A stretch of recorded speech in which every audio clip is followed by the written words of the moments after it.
All right, today on Free Field Training, we're going to look at the Wowtac BSS V3. It is marketed as a law enforcement and tactical light. The BSS V3 is about $50 and it's right around 1,000 lumens. And what sets it apart isn't the amount of light that it puts out or its construction. Really, it's made out of the same types of components that lots of other lights from Wowtac and other manufacturers are using. What makes it different is the way they are assembled together and how they're put together in a smart way for the tactical market that it's aiming at. Right from the outset, what we have to look at is the controls on this light. It has just a single tail cap switch. That single tail cap switch operates the light on, off, and gives you momentary modes. In the back is the UI switch. It's a UI switch plus it's the switch for strobe.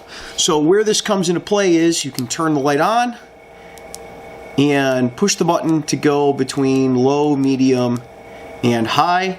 And if the light is off and you just push the button, it goes straight to strobe mode. Why is this important? Well, it's pretty simple, really.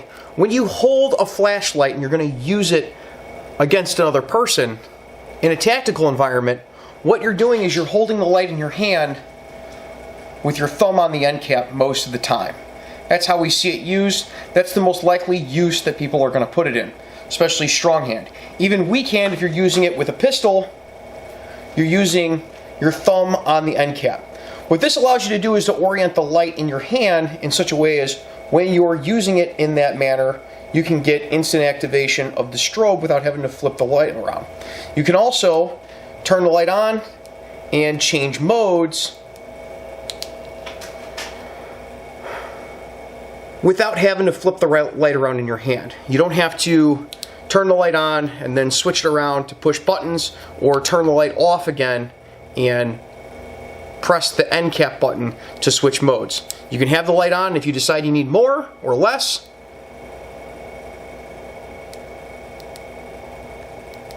You can just tap the switch and turn the light up or down. Now, I wouldn't call this a game changer, but it's a damn good idea. And the reason it's a good idea is that the less fumbling around with things that we have to do at night, which is when we're going to need this light most of the time anyway, the better. So the plus side of this light is the end cap and the function. It does pretty well out in the dark. I'm going to roll some shots of this out in alleys and across fields and in parks so you can see the type of light output that you're talking about with this light. But there are a couple of downsides. One downside to this is luckily pretty easily remedied. I'm not a big fan of these enormous skull crusher, we're going to cut people open when we hit them with the light prongs on the end of the light. Luckily, if you're like me and you don't like them, they unscrew pretty easily. You unscrew it off the end, and the lens is still retained. It doesn't all fall out like, let's say, Olights does. The other is that when they put the clip on this light, it has a removable pocket clip here. They didn't make it so you could flip it around. So you get the pocket clip only in one position, and that is pointing toward the end of the light. So you can't readily attach it to your hat as an impromptu headlamp, which for some people is a huge downside. For me, isn't a big deal. I don't find myself doing that very much. For the market that this is going into, I don't see that being a huge concern. People are thinking about drawing this quickly from a pocket while they're drawing a pistol, using it in that manner, and I don't think that's going to be a huge concern for most people. I think for its intended purpose, this works all right, though I would have liked to see it being able to be reversible.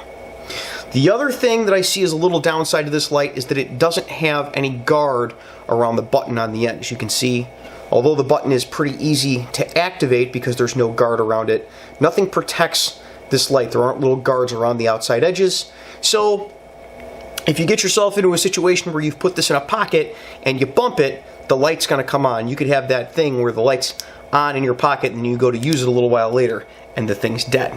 Overall, I'm pretty impressed with this light. I haven't done any destructive testing with it, but that's not to say that I won't try. I'm thinking about taking this and exchanging it on my duty belt system when I set up my new duty belt to use this as a backup light. We're going to Molly panels, and so it's going to be a little easier to find pouches that I could put this size light in. I'm not going to be constrained to things that I can just keep in my pocket. If you have any questions or comments about the Wowtac BSS V3, throw them down in the comments down below. And until next week, you guys be safe and take care of each other. All the Patreon supporters, and especially the Shift Supervisor level Patreon supporters that we have listed here, your contributions are what allows free field training to continue on and become better. Thank you.